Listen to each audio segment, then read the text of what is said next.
जय हिंद दोस्तों, स्वागत है आपका आपके यूट्यूब चैनल पर। दोस्तों बात कर लेते हैं यूपी पुलिस की फाइनल आंसर की आ चुकी है। और दोस्तों बात कर लेते हैं इसको लेकर के एक यूपी पुलिस की ऑफिशियल वेबसाइट से एक नोटिस जारी हुआ है। दोस्तों उसमें दिखाया गया कि आपके कितने पर्सन निरस्त किए गए हैं। जो आपका पेपर हुआ है, सभी पेपरों में से कितने पर्सन ऐसे हैं जो निरस्त किए गए हैं और कितने पर्सन ऐसे हैं जो जिनके विकल्प एक से अधिक विकल्प उनके दिए गए थे। ऐसे कितने पर्सन थे आपके पूरे पेपर में, सभी शिफ्ट का पेपर जो था उसमें कितने पर्सन ऐसे थे जिनके एक से अधिक विकल्प दिए गए थे। और सभी पेपर जो आपके हुए उनमें ऐसे कितने पर्सन ऐसे थे जिनके उत्तरों में परिवर्तन किया गया था। तो दोस्तों बात कर लेते हैं नोटिस के माध्यम से कि उन पर आपकी क्या क्रिया होने वाली है, कितने आपको फ़ायदा होने वाला है, उसके ऊपर बात कर लेते हैं। तो दोस्तों जान लेते हैं उस नोटिस के बारे में। जो नोटिस आया है उसके बारे में जान लेते हैं। नोटिस आया हुआ है, इसमें लिखा है कि उत्तर प्रदेश पुलिस में आरक्षी नागरिक पुलिस के पदों पर सीधी भर्ती 2023 को लेकर के नोटिस जारी हुआ है। और दोस्तों उन्होंने लिखा है कि दिनांक 23, 24, 25 व 30, 31 अगस्त 2024 को आयोजित लिखित परीक्षा की अंतिम उत्तर कुंजी का प्रकाशन उन्होंने कर दिया है। जो आपके इन डेट में आपकी परीक्षाएं हुई थी उन सभी डेट का उन्होंने उत्तर कुंजी यानी कि आंसर की आपकी जारी कर दी गई है। और जो नोटिस है ये दिनांक 30 अक्टूबर का ये नोटिस है 2024 का। तो जान लेते हैं इस नोटिस के बारे में क्या दिया हुआ है। दोस्तों जैसा आप देख रहे हैं, उत्तर प्रदेश पुलिस भर्ती एवं बोर्ड द्वारा आरक्षी नागरिक पुलिस के पदों पर सीधी भर्ती 2023 की जो परीक्षा हुई थी वो दिनांक 23, 24, 25 अगस्त तथा 30 और 31 अगस्त 2024 को संपन्न लिखित परीक्षा के सभी 10 पालियों के प्रश्न पत्रों तथा उत्तर कुंजी बोर्ड की वेबसाइट पर दिनांक 11/9/2024 से 19/9/2024 तक प्रदर्शित करते हुए अभ्यर्थियों से सारी आपत्तियां आमंत्रित की गई थीं। दोस्तों जब आपकी आंसर की आई थी, जो आपकी 11 से 19 तारीख तक के जो आपकी आंसर की उन्होंने जारी की थी, तो उन्होंने आपसे कहा था कि आपको अगर किसी प्रश्न पर डाउट है, आपको आपत्ति करनी है तो आप उस पर आपत्ति कर सकते हैं। तो उस समय आपने आपत्ति भी की थी। कुछ अभ्यर्थियों ने 1 से 5 प्रश्नों पर आपत्तियां भी दी थी। तो उनको लेकर के आपकी फाइनल आंसर की जारी हुई है। आगे बात कर लेते हैं। अभ्यर्थियों से प्राप्त आपत्तियों पर विषय विशेषज्ञों द्वारा परीक्षण किए जाने के उपरांत समस्त 10 पालियों के कुल 70 प्रश्नों के संबंध में आपत्तियां उचित पाई गई हैं, जिसको सक्षम स्तर पर विचार करते हुए निम्नानुसार निर्णय लिया गया है। यानी कि सभी अभ्यर्थियों ने 10 पालियों के जो सभी अभ्यर्थी थे उन्होंने अपने अपनी पालियों के अपने अपने प्रश्नों पर आपत्तियां दर्ज की गई थी। तो लगभग 70 प्रश्न ऐसे थे जिन्हों पर आपत्तियां उचित पाई गई थीं और उनको विचार के लिए निर्णय लिया गया कि इन पर विचार किया जाएगा, ये आपत्तियां आपकी ठीक हैं, तो उन पर विचार किया गया है। तो अब अगर आपकी आपत्तियां ठीक हैं और उन पर विचार किया गया तो आपको क्या फ़ायदा होने वाला है उसके ऊपर बात कर लेते हैं। दोस्तों सबसे पहले बात कर लेते हैं कि पॉइंट नंबर 1 है कि 25% प्रश्न और उत्तर विकल्पों के त्रुटिपूर्ण होने के कारण प्रश्नों को निरस्त किए जाने का निर्णय लिया गया है।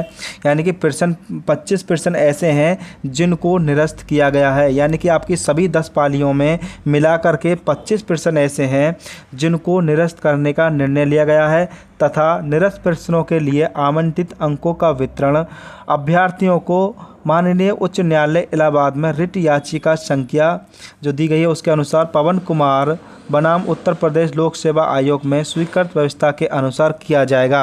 यानी कि 25% आपके जो निरस्त किए गए हैं सभी 10 पालियों में से सभी के जो टोटल 25% को निरस्त किया गया, तो उनके जो आपको फ़ायदा होने वाला है वो माननीय उच्च न्यायालय के आदेश के अनुसार आपको उनका फ़ायदा होने वाला है।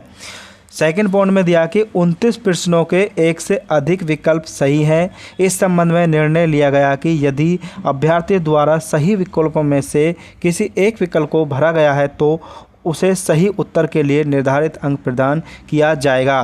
दोस्तों सभी 10 पालियों में आपके टोटल 29 प्रश्न ऐसे पाए गए थे कि आपके जब 4 विकल्प उसमें दिए गए थे तो 4 में से 2 विकल्प ठीक थे। अगर आपने उन 2 में से किसी एक को भी सही कर दिया था तो आपको उसका नंबर मिलेगा। अगर आपने उन दोनों में से किसी को सही नहीं किया गया था तो आपको उसका नंबर नहीं मिलेगा, वो आपका प्रश्न गलत हो जाएगा।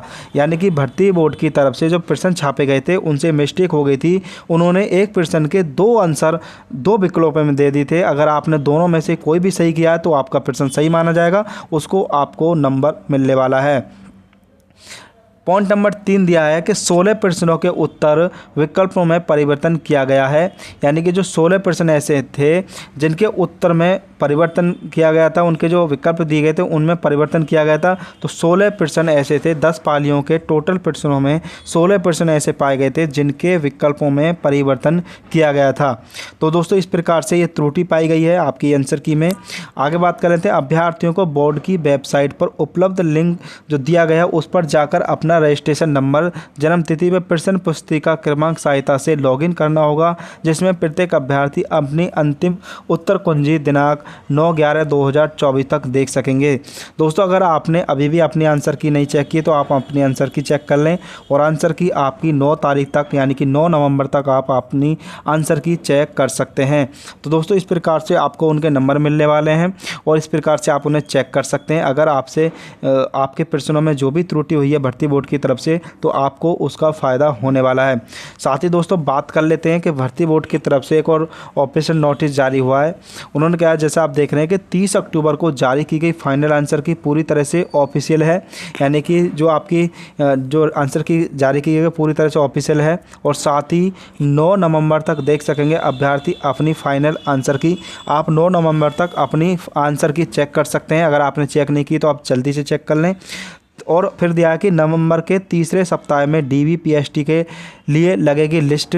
यानी कि आपका नवंबर इस महीने में आपके तीसरे सप्ताह तक आपकी डॉक्यूमेंट्स वेरिफिकेशन और आपका फिजिकल स्टैंडर्ड के लिए आपकी लिस्ट जो लगने वाली है, यानी कि आपका फिजिकल होने के लिए आपकी मेरिट लिस्ट लगने वाली है।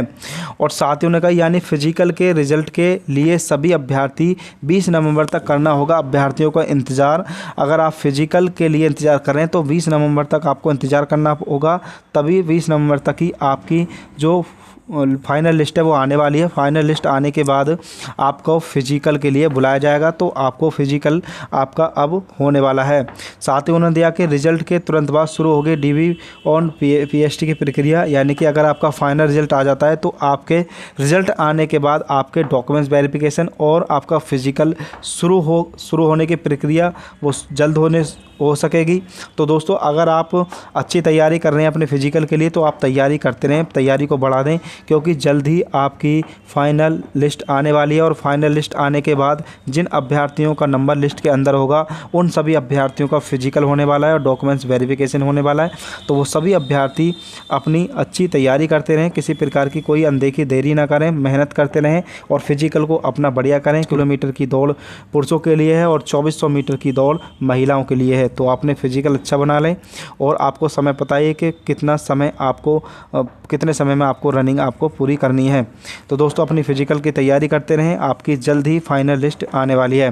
दोस्तों अगर आप चाहते हैं यूपी पुलिस संबंधित सभी छोटी छोटी जानकारी आपको समय से मिले तो आप हमारे चैनल को सब्सक्राइब कर दें, बेल आइकन दबा दें ताकि सभी सूचना आपको समय से मिलती रहें।